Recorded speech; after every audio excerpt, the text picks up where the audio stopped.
ono što je najvrijednije što nosim s ovog programa je razbijanje tog mita da se lider rađa, lider se sustavno stvara.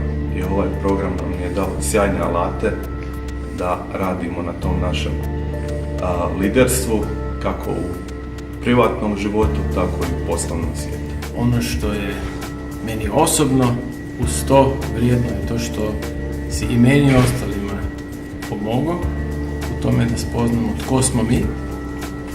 tko smo mi kao lideri, da smjestimo sami sebe u svoj, ali i u tuđi svijet.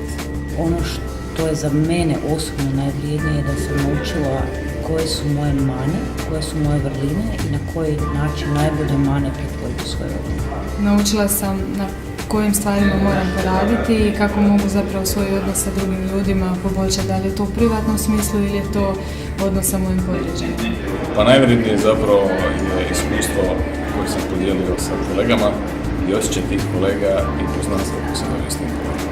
Pa najvrijednije što sam zapravo shvatila u ovom programu je što sam bolje upoznala sebe.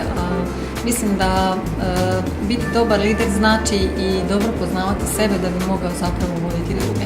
Najvrijednije što sam ponio s ovog programa definitivno su nova znanja, spoznaje o samom sebi, o pristupu, načinu i mogućnosti koje imam, krenuši od samog sebe prema svojim ljudima i cijelom svom timu i daljem prostoru za razvoj.